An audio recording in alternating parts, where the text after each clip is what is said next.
El miércoles el gobierno le declara la guerra al sector eléctrico. Sánchez mantiene viva la hipótesis del ciberataque, sugiere que Red Eléctrica ha tenido demasiada prisa por descartarlo, reclama a las compañías generadoras de electricidad información sobre sus sistemas informáticos del lunes por la mañana y aprovecha para cargar contra las nucleares como un problema. Todo especulaciones, todo recelos, sospechas y en realidad ninguna certeza en la comparecencia del presidente.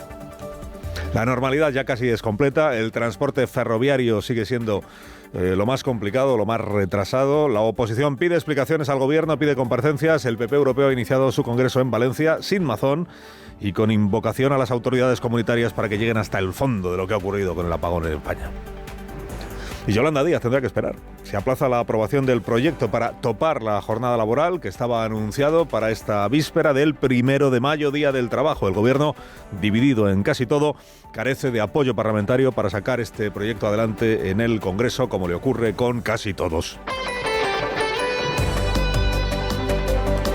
Pues lo primero siguen siendo las consecuencias del apagón que este país sufrió el lunes pasado, lunes y un poquito también, unas cuantas horas también, del martes, y la investigación abierta o las investigaciones abiertas en torno a las causas, las diferentes versiones que se están dando y la guerra que ayer abrió claramente el presidente Sánchez, cuya comparecencia en el Palacio de la Moncloa, que tuvimos ocasión de ofrecerles ayer aquí en directo poco antes de las 2 de la tarde, cuya comparecencia pues tenía dos mensajes o dos ideas fundamentales.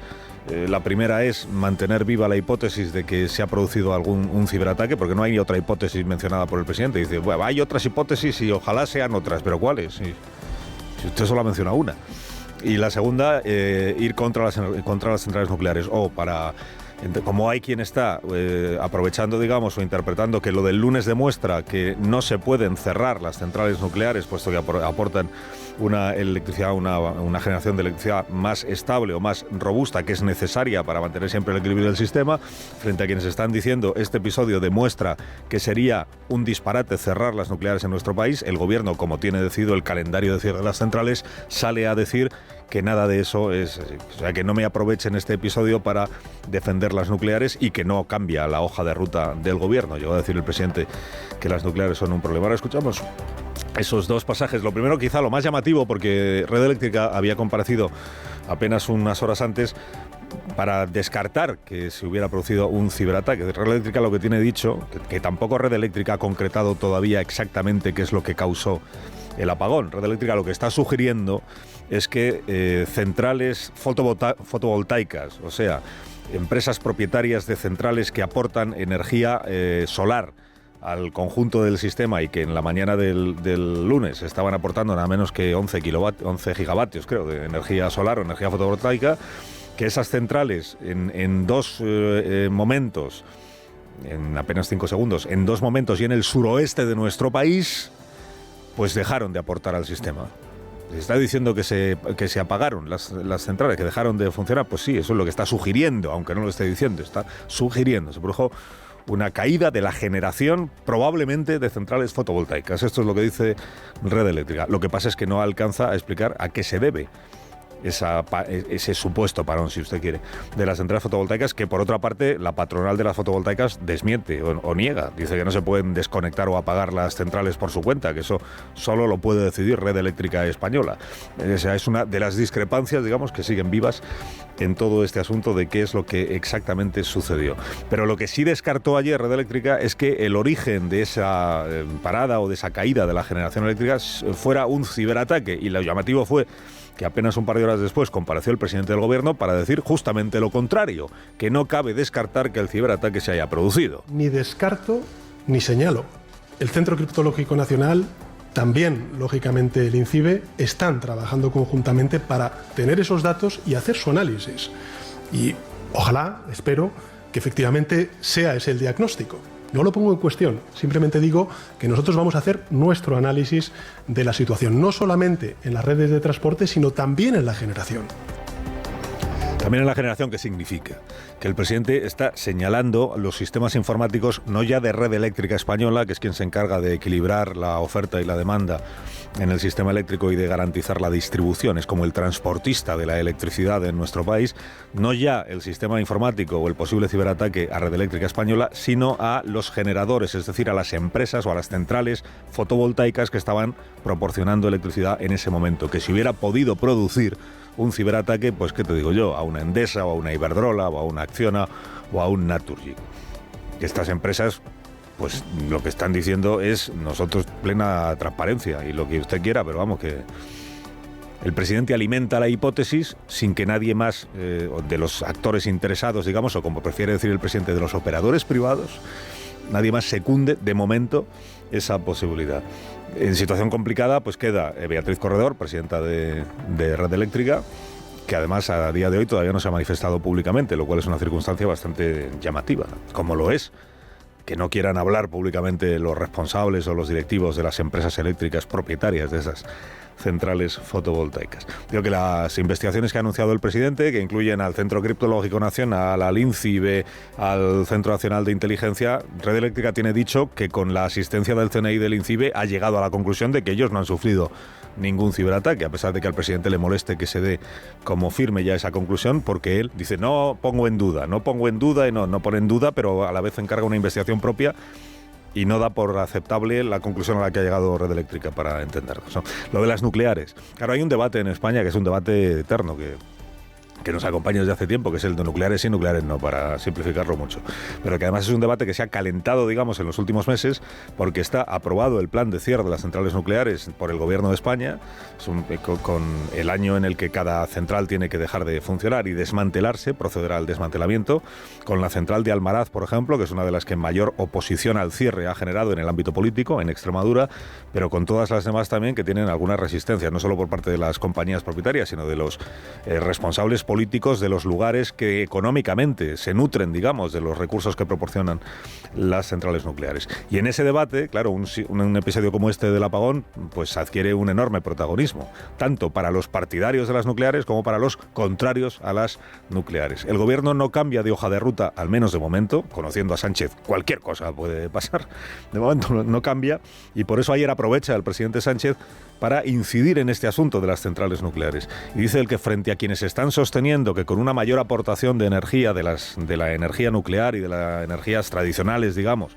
que son más estables que las energías renovables, porque no dependen ni del sol ni del viento que haga, frente a quienes defienden que con una mayor aportación de esas energías tradicionales sería más estable el conjunto del sistema y se podrían evitar más fácilmente o más eficazmente situaciones como esta, él lo que dice es que no tiene nada, que eso no es así, y que además el problema que suponen las centrales nucleares es cuando se produce un apagón como este por el coste que supone la electricidad que requieren para volver a ser puestas en marcha. Las centrales nucleares, lejos de ser una solución, han sido un problema, porque estaban apagadas, y ha sido necesario desviar a ellas grandes cantidades de energía para mantener sus núcleos estables. Nucleares, las de ciclo combinado, en fin, requieren de más tiempo y de más aportación energética para volver a ponerse en funcionamiento que las renovables. También son más estables una vez que están funcionando que las renovables. El debate, por tanto, va a continuar, debate político y hay investigaciones, además de todas las que abre el Gobierno en el Consejo de Seguridad Nacional, etcétera, y de las que están en las propias compañías. Hay una investigación adicional que va a ser una investigación judicial, porque hay un juez de la Audiencia Nacional que ya ha iniciado las diligencias oportunas por si hubiera podido producirse un ataque o ciberataque a las empresas de nuestro país. Bueno, de los efectos que ha dejado el apagón, lo más grave seguramente es la relación o la posible relación con la falta de electricidad y la puesta en marcha de un generador para paliar la falta de electricidad, de la relación con ese episodio y la muerte de 4 personas, una familia de 3 personas en Ourense por intoxicación con monóxido de carbono, al fallar el generador que estaba conectado a un respirador que hacía falta. También hay una mujer en Alcira que estaba conectada a una máquina de oxígeno que se quedó sin energía. Son estos los sucesos que se han conocido. Con carácter general, pues no ha habido muchas incidencias en nuestro país. Para lo gordo que ha sido el apagón y lo que ha durado, pues al final el servicio ferroviario, ya anunciaba el Gobierno en el día de ayer que era lo más complicado y lo que estaba resistiéndose más al restablecimiento pleno o a la normalidad plena, como han podido comprobar muchos de los usuarios de los transportes públicos, transporte ferroviario, cercanías, media distancia y también alta velocidad en nuestro país. Se ha restablecido prácticamente ya todo el servicio, aunque sigue habiendo problemas, sobre todo en rodalías. Ayer tarde se empezó a recuperar el servicio en Galicia y también en algunas conexiones entre Madrid, Puerto Llano y Sevilla de la alta velocidad, y también a lo largo del día de ayer se pudo restablecer ya prácticamente al 100% el servicio de telefonía móvil. El señor Núñez Feijóo, por ir al debate político también de este asunto, con el Partido Popular Europeo reunido en Valencia, por cierto, el señor Núñez Feijóo ayer se quejaba de falta de información, de que Pedro Sánchez no le había telefoneado, lo hizo ayer por la tarde, y de que no hubiera dedicado el tiempo que merecían los presidentes de las comunidades autónomas. Yo creo que no han convencido a nadie porque no ha habido explicaciones, no ha habido ni media explicación de lo que ha pasado. No sabemos cuál es la causa, no sabemos por qué se ha producido, no sabemos si hay o no algún tipo de fallo en red eléctrica, en fin. En fin, el Partido Popular Europeo, que celebra su congreso en Valencia, en ausencia de Carlos Mazón, que finalmente pues no estuvo en la inauguración del congreso correspondiente, y que viene a ser pues una puesta en escena del respaldo que los dirigentes políticos y los gobiernos de la mayoría de los países europeos, que están en manos de los conservadores, el respaldo que tiene por parte de esos gobiernos el señor Núñez Feijóo, que es el aspirante a gobernar alguna vez España. Mañana es 1 de mayo, es jornada festiva. Hoy hay operación ya especial de tráfico de la Dirección General, porque hay personas que incluso están dispuestas no solo a librar mañana, sino a tomarse el puente. O sea, no volver ya a trabajar hasta el próximo lunes. El viernes es festivo en Ávila, como hemos contado aquí. Y en Madrid también es festivo en la Comunidad, pero no en el resto del país. Dice, pues por eso es un puente, porque no es festivo el que va en medio. Bueno, había Consejo de Ministros, hay Consejo de Ministros hoy, lo tenía que haber habido, bueno, ayer. Había Consejo de Ministros como cada martes. Estaba anunciado que se iba a aprobar el proyecto de ley para la reducción de la jornada laboral. Luego se dijo, esto lo dejamos para el miércoles, que haremos otro Consejo de Ministros, y ahí se aprueba lo de Yolanda Díaz. Ayer la sorpresa o la noticia es que tampoco se va a aprobar hoy, que se deja en principio para la semana que viene. Razones, pues oficial, pues que la prioridad ahora es lo de la crisis energética, las consecuencias del apagón. Pero bueno, lo cierto es que si la esperanza o el plan de Yolanda Díaz era llegar al 1 de mayo mañana y a las manifestaciones sindicales, vamos a ver cómo de nutridas, con Unai Sordo y con Pepe Álvarez, pudiendo decir ya he aprobado en el Consejo de Ministros el proyecto para reducir la jornada laboral, pues el plan ha quedado frustrado porque el proyecto de momento no se aprueba. Alsina en Onda Cero.